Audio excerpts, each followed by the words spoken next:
Hallo julle, Jaapie hierso. Ek wil kyk na die geskenk van verlossing, die vrye geskenk van redding, waar die Bybel van praat. Wat in blauw is in Afrikaans. Nou wat die Christene, hulle dit verstaan en hoe die kerke vir hulle leer is, as jy Jesus aanneem met jou mond, dan is jy gered, dan moet jy nou en dan kerk toe gaan en bid, dan gaan jy hemel toe. Maar is dit wat dit behels? Kom ons kyk wat sê die Bybel daaroor. Maar die Bybel gaan ons duidelik vir jou sê, wat moet jy doen? Wat beteken dit eintlik? En wat beteken die vrye geskenk eintlik? Beteken dit, as jy jou so aanneem, dat jy het outomaties 'n kaartjie hemel toe? Of is dit iets anders? Ek gaan eers jou so woorde deurgaan, want volgens, soos ons sien, Johannes 12 vers 48, wat sê, wie my verwerp en my woorde nie aanneem nie, het een wat hom oordeel, die woorde wat hy gespreek het, dit sal hom oordeel in die laaste dag. Dus kom ons eerst sy woorde gaan deurgaan, en dan gaan nie eers al die verse deurgaan wat hy sê, mens moet die gebooie onderhou nie. Maar ons moet gaan kyk na jou sy woorde eers, wat sy woorde gaan jou oordeel een dag. So as jy doen wat hy sê, dan is jy veilig. As jy sy woorde verwerp en jy doen wat Paulus sê, en jy verdraai Paulus' woorde, gaan jy hel toe. So dit is baie belangrik. Joshua het baie regheid en duidelik vir ons verduidelik, dat selfs 'n kind kan verstaan wat ons moet doen. Sy woorde was nie moeilik om te verstaan, soos Paulus' briewe nie. So ons sien hier so dat sy woorde gaan ons oordeel eendag. Matteus 19:17. En hy sê vir hom, die ou het hom gevra, wat moet ek doen om gered te word? Toe sê Joshua vir hom, waarom noem jy my goed? Niemand is goed nie, behalwe een, naamlik Jehovah. Maar as jy in die lewe, as jy verlos wil ingaan, onderhou die gebooie. As jy verlos wil word, onderhou die gebooie. Dis wat hy sê, baie regheid, baie duidelik, onderhou Jehovah se gebooie as jy gered wil word. Nou jy kan mense wat sê, maar hy het nog nie gesterf nie, as hy gesterf het, dan hoef hy ou dit nie meer te gedoen het nie. Maar dan sou dit ons vir hy ou gesê het, man. As hy jare wat later sou gesterf het, sou hy ons vir hy gesê het, wacht tot hy gesterf het, en dan hoef jy nie meer, dan moet jy my net in my glo. Dan sou het ons vir hom gesê het. Hy het vir hom gesê, hy moet die gebooie onderhou, want die gebooie onderhouding is deel van die verlossingsproces. Dis hoekom. Dit het gegeld vir Abraham, dit geld vir ons. Dit het gegeld vir David, dit geld vir ons. Dit geld vir Daniel, vir almal in die Ou Testament, vir Henoch, en vir ons. Dieselfde verlossingsproces, wat ons almal moet deurgaan. Dis nie 'n verskillende tipe verlossings in die Ou en Nuwe Testament nie. Books of Nazareth, ek het hierdie verse genoem in 'n video oor die vas. Net vir julle te wys hoe groot, hoe belangrik is dit met die gebooie om dit te onderhou en wat dit behels. Joshua gaan bietjie meer in detail in Books of the Nazareth, 15 vers 19 tot 23. One of the other disciples said, if it is very difficult to live a life which is wholly good. Disciples sê, dit is moeilik om altyd reg te leef. Joshua answered, it is even more difficult to enter into the great life of the Spirit. Joshua het gesê, dit is eintlik nog moeiliker as wat jy dink. The words, moeiliker as wat jy dink om in die hemel te kom. Dan sê vers 21, the words surprised those hearing them, but Joshua assured the disciples about him that it was true, adding, nothing worthwhile is ever easily gained. Nou mense, om hemel toe te gaan is mos die moeite werd, is dit nie? Nou Joshua sê, as dit die moeite werd is, dan is dit moeilik om dit te verkry. Dan moet jy werk daarvoor, jy moet hard werk, jy moet jou paal opneem en hom volg, soos hulle sê in die Bybel, jy moet jou kruis opneem en hom volg. Wat dink jy beteken die kruis opneem? Jy kruisig jou vlees. Jy moet daagliks jou vlees kruisig en hom volg. Dis wat dit behels. As jy dit nie doen nie, gaan jy nie hemel toe nie. En dis wat Joshua hier so sê. Nothing worthwhile is ever easily gained. Joshua continued. Nou, wat hy gesê het, gaan alreeds heeltemal teen wat die kerke, Christene leer. Hy sê hierso, it's not easily gained. Jy moet hard werk om gered te word. Dis wat hy hierso sê. Nou, jou dominees en pastore gaan backflips doen as hulle dit hoor. As hulle hoor dat dis wat Joshua eintlik gesê het. Maar hy het ons nou gesê in die Bybel self, dat ons die gebooie moet onderhou om gered te word, Matteus 19:17. Yahushua continued, "Let all who can do so empty themselves of evil. The deeds are outside, but the thoughts are within. By striving hard and chastening the flesh, not yielding to the call of its lusts, the soul is strengthened by an inflow of spiritual food." Hy sê hier so jou gees kry kos as jy jou vlees oorwin. En ons het met hierdie behandeling van die vas, het ons gesien dat vas maak het baie makliker vir jou om die vlees te oorwin, om sondeloos te leef. As jy vas en bid, weekliks moet jy vas om jou gewoonte sondes te oorwin en in 'n oorwinning te leef. En dit geld vir ons almal, vir my ook. Dis maar vir my ook 'n proses en ek moet ook oorwin oor my sondes en deur vas. Nou vas is 'n baie belangrike wapen wat ons het om ons te help om in oorwinning te leef daagliks. En ja, hulle almal in die Bybel het gevas as deel van hulle verlossingsproses. Kom ons lees gou weer hierso. Vers 23. Then Yahushua asked the disciples with him if all understood that unless they could pass the tests of the flesh, they could not know heaven. All replied that they understood. Mense, Yahushua sê, dis baie moeilik om hemel toe te gaan. Hy sê, jy moet jou vlees oorwin om te kan hemel toe gaan. Jy moet jou sondes kan oorwin om hemel toe te gaan. Dit is wat die vrye geskenk van Yahuwah is. Dus hy vergewe jou vorige wetteloosheid, Romeine 3:25, sodat jy dan die gees kan ontvang, wat jou kan help om reg te leef. Maar jy moet bereid wees om die gebooie te onderhou, anders ontvang jy nie sy gees nie. En as jy nie in daardie proses is nie, mense, kan jy nie hemel toe gaan nie. Ongelukkig is dit hoe dit is. Dis wat die Bybel vir ons sê. Nou, jy kan sê, Books of Nazareth is nie in die Bybel nie. Maar die Bybel self sê ook vir ons, dat ons moet die gebooie onderhou om gered te word. Matteus 24 vers 12 en 13, sê Yahushua, en omdat wetteloosheid vermeerder word, sal die liefde van die meeste verkoel. Maar wie volhard tot die einde toe, hy sal gered word. Mense, klink dit nie net soos die vorige vers nie. Hy wat volhard tot die einde toe van sy lewe, in wetsgehoorsaamheid, sal gered word. Weereens, dit gaan heeltemal teen wat die kerke die mense leer, want die kerke leer jou leuns. Jy kan nie eendag daar in die troonkamer voor jou staan of kniel en sê, as hy vir jou sê, jy moet hel toe gaan, want jy het verkeerd geleef of geglo, maar my dominee, my pastoor het dit vir my geleer. Dan gaan hy maar net vir jou sê, hey, hoekom het jy nie gaan kyk wat sê my seun nie? Hoekom het jy nie die Bybel gaan lees en gaan kyk wat sê Yahushua, hoe moet jy leef nie? Hoekom het jy mense aangehang? Hoekom het jy nie Yahushua aangehang nie? Hoekom het jy nie in sy voetspore gevolg nie? Dis al wat Yahuwah gaan sê. Yahushua se woorde gaan jou oordeel, mense, nie jou dominee en pastoor se woorde nie. Jy moet jou lewe baseer op wat Yahushua gesê het, dan is jy veilig. Ek sê dit weer eens. Mense baseer hulle lewens op wat hulle dominees en pastore vir hulle sê. Hulle baseer hulle lewens op wat Paulus vir hulle sê, wat hulle sy woorde verdraai, en dink hy sê dit. Want hulle laat dit inpas by wat hulle wil glo, hulle laat dit inpas by wat hulle dominees en pastore vir hulle sê. En dan is hulle almal op die breë pad hel toe. Almal op pad daar na die hel toe. Ongelukkig.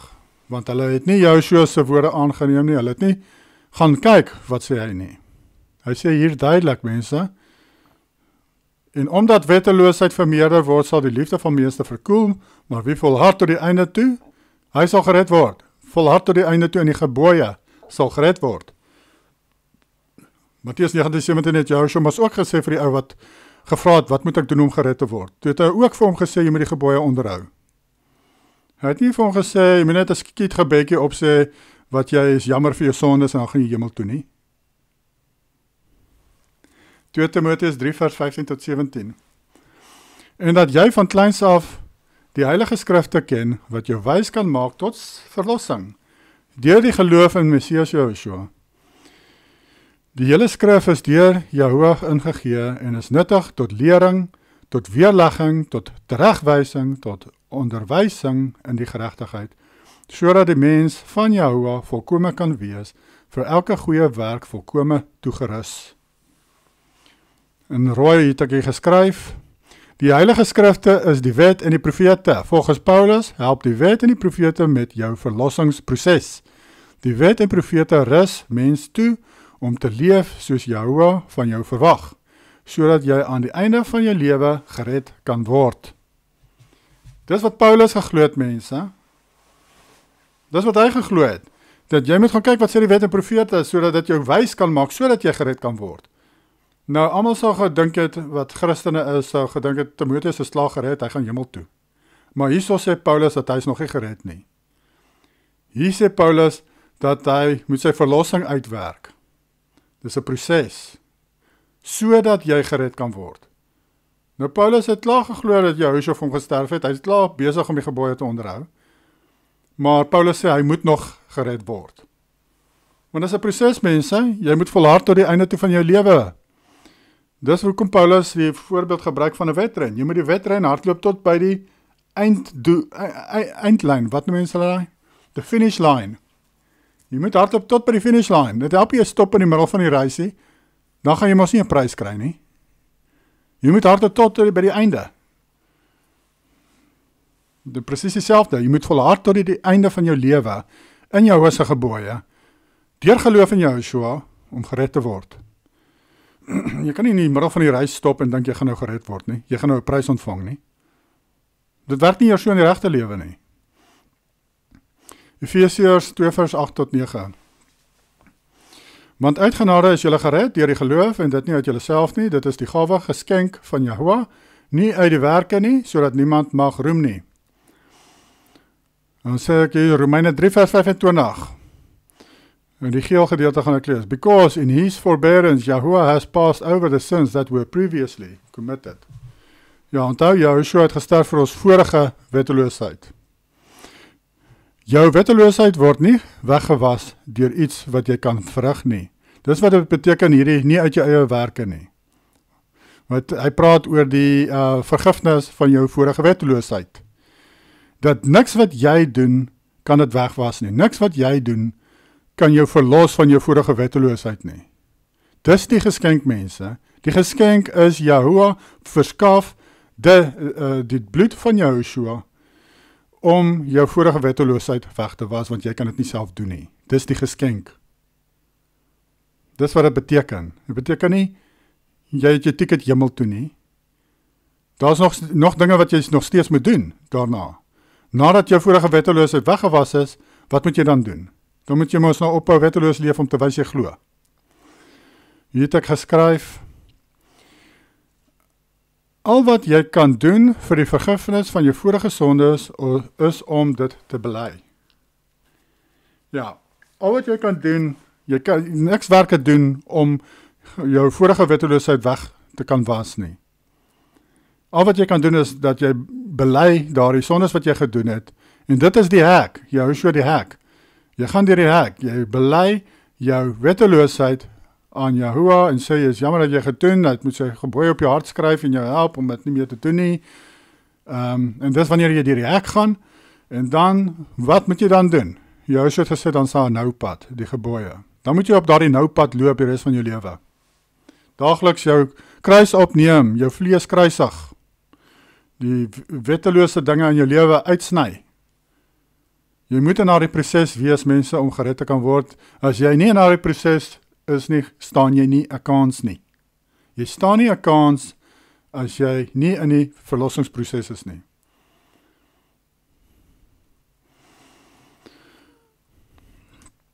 Titus 2 vers 11 tot 12, want die reddende genade van Jahua het aan alle mense verskyn en leer ons om die goddeloosheid en wêreldse begeerlikhede te verloon, ingetoe en regverdig en vroom in die teenwoordige wêreld te lewe.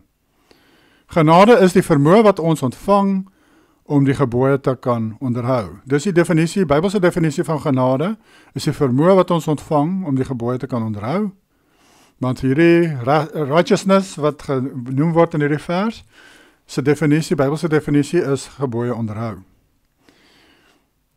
Want dit is wat hierdie, want uit genade is julle gered.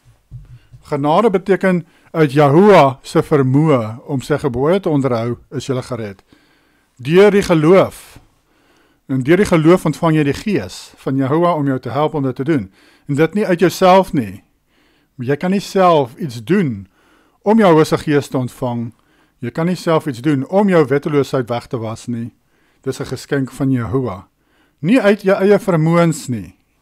Dis uit genade, dit is deur Yahuwah se vermoë wat hy gee vir jou om hom te gehoorsaam. Nie uit jou eie vermoë nie, sodat niemand mag roem nie.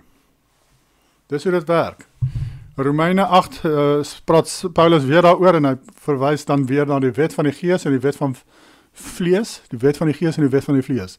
Dat mens moet leef volgens die wet van die gees en nie volgens die wet van die vlees nie. Jy moet nie uit jou eie vermoë probeer dinge doen nie, jy moet toelaat dat jou se gees jou lei en die gebooie op jou hart skryf en dit dan so doen.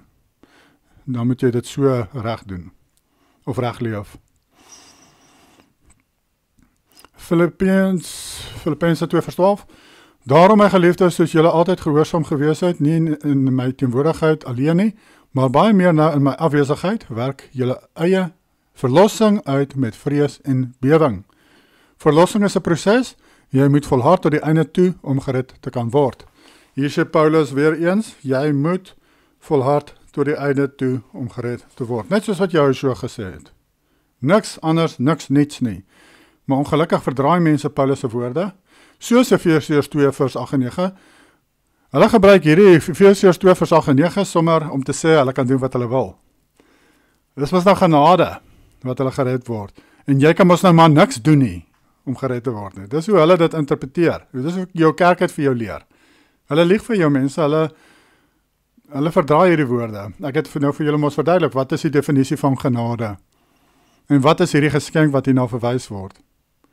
En dat dit beteken dat jy nie uit jou eie werke jou sondes kan wegwas nie. Jakobus sê dit is soos 'n spieël. Die wet is soos 'n spieël. En jy kyk in die wet, jy kyk in die spieël en jy sien jy is vuil. Maar jouself kan jy nie was nie. Yahushua se bloed was jou.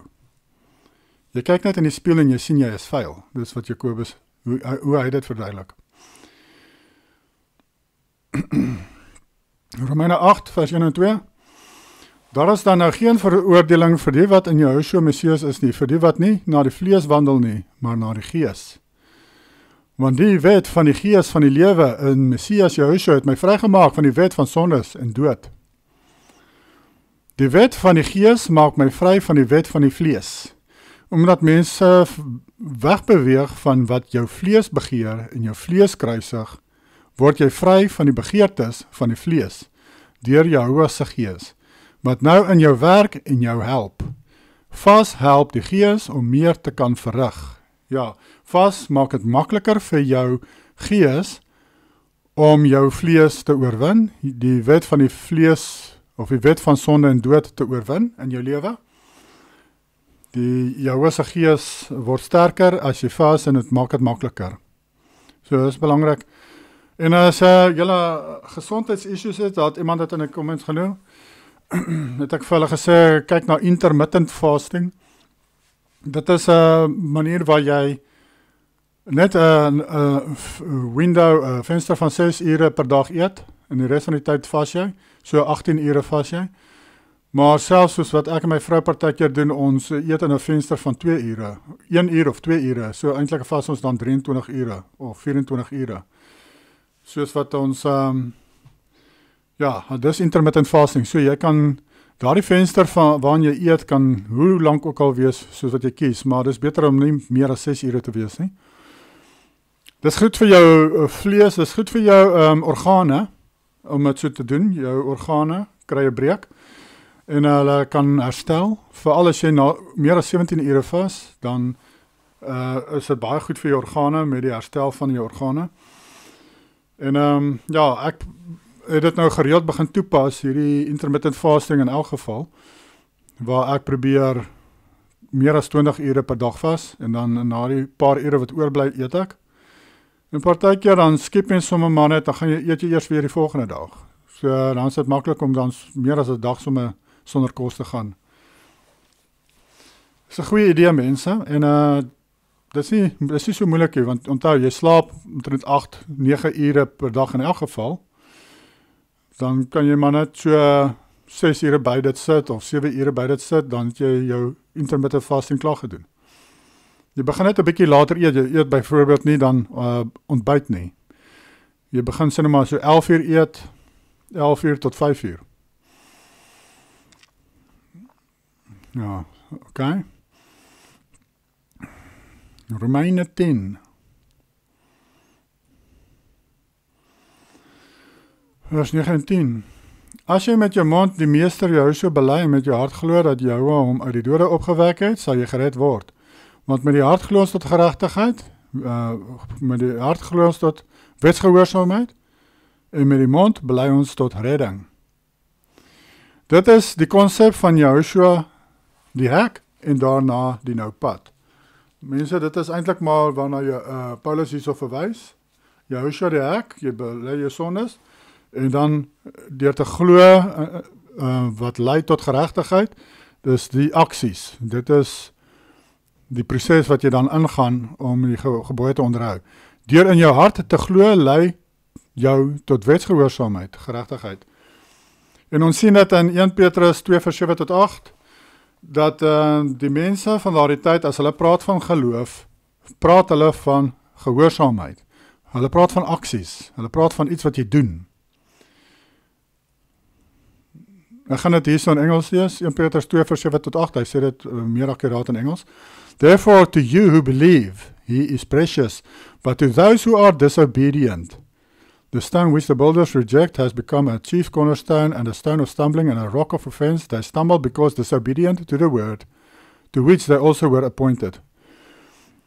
Hy sê hierso, hy kontrasteer die twee, sien julle? Hier wys Petrus ons die geloof beteken werke. Hy kontrasteer geloof met ongehoorsaamheid. Wat hy sê aangaande Yahusha, dat mense hom verwerp, is ook waar in die Christenkerke vandag. Christene verwerp Yahusha se leringe aangaande verlossing. En maar wat ek hier wou wys, dit sluit aan by die vorige vers van Romeine, dat geloof is werke. Geloof is gehoorsaamheid aan die gebooie. Dit lei tot geregtigheid.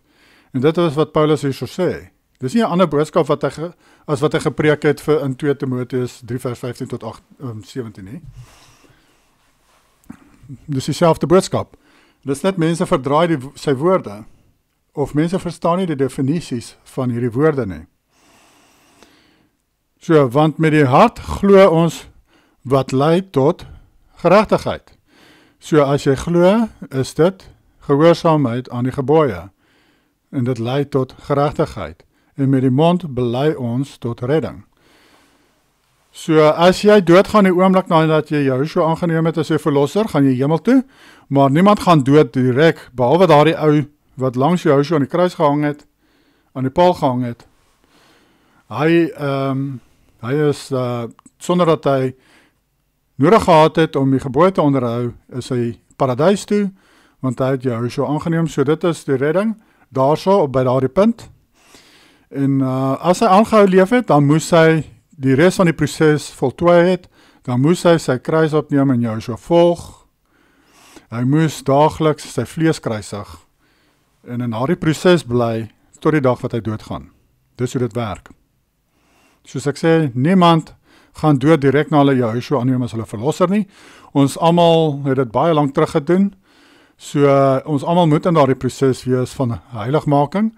Ons almal moet in daardie proses wees wat ons paal opneem en Yahusha volg, ons vlees kruisig daagliks. Jy moet. As jy dit nie doen nie mense, dan as jy nie streef daarna om dit te oorwin nie, dan staan jy nie eers 'n kans om hemel toe te gaan nie. Ongelukkig is dit hoe dit is. Dis hoe dit werk. Dis wat Yahusha vir ons gesê het. Dis hard, maar dit is hoe dit werk. Ons is nou hier by die laaste. 1 Johannes 1 vers 5 tot 10. En dit is die verkondiging wat ons van hom gehoor het en aan julle verkondig. Jahweh is lig en geen duisternis is in hom nie. As ons sê dat ons met hom 'n verhouding het en in die duisternis wandel, dan lieg ons en doen nie die waarheid nie. So as jy sê dat jy het Joshua aangeneem, jy het 'n verhouding met Jehovah, met Joshua, maar jy leef wetteloos, want om in die duisternis te wandel beteken jy leef wetteloos. Dan lieg jy, dan wat hy sê, dan is jy nie gered nie. Want jou werke wys jy is nie gered nie. Dan lieg jy en doen nie die waarheid nie. Maar as ons in die lig wandel, soos hy in die lig is, dan het ons verhouding met mekaar. En die bloed van Jehoshua Messias, sy seun, reinig ons van alle wetteloosheid, sondes. So as jy in daardie proses is, want die Bybelse definisie van lig, Spreuke 6 vers 23 en Psalm 119, waar staan dit in Psalm 119 vers 105 ek dink, sê dat Jehovah se wet is 'n lig en 'n lamp. So die Bybelse definisie van lig is die wet, en dis waarna Johannes verwys hierso. Hy sê, maar as ons in die wet wandel, soos wat Jehovah in die wet is, Jehoshua in die wet is, dan het ons 'n verhouding met mekaar. En die bloed van Jehoshua, Messias sy seun, reinig ons van alle wetteloosheid. Sien julle, as julle in daardie proses is, waarin julle streef om die gebooie te onderhou soos julle moet, dan, en jy maak 'n fout, dan is daar vergifnis vir jou. Maar net in die teenoorgestelde weer, Hebreërs 10 vers 26 vers tot 29 sê, as jy opsetlik wetteloos leef, is daar nie meer vergifnis vir jou nie. Sien julle, dis die ander kant van die muntstuk.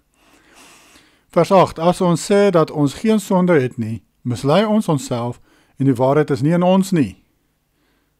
Nou, dit is wat Christene glo vandag. Hulle glo dat hulle het nie meer sondes nie. Hulle glo dat alles wat hulle verkeerd doen en so, maak die saakie, hulle het klaar Jesus aangeneem. Hulle het klaar hulle ticket hemel toe. As ons sondes bely, hy is getrou en regverdig om ons die sondes te vergewe en ons van alle ongeregtigheid te reinig. Nou, dit geld net vir mense wat in daardie proses is, soos wat hy in vers 7 gesê het. As ons sê dat ons nie gesondig het nie, dan maak ons hom tot 'n leienaar en is sy woord nie in ons nie. As jy streef, ek het hier geskryf, as jy streef om die gebooie te onderhou, in die lig te wandel, dan is daar vergifnis vir jou sondes. Christus sê eintlik dat hulle sondig nie meer, as hulle sê, hulle verlossingsgebed is al wat nodig is om hemel toe te gaan. Christene sê dat sondes hou hulle nie meer uit die hemel nie. So eintlik wat Christene in die Christendom sê is, hulle het nie sondes nie. Want sondes hou hulle nie uit die hemel nie.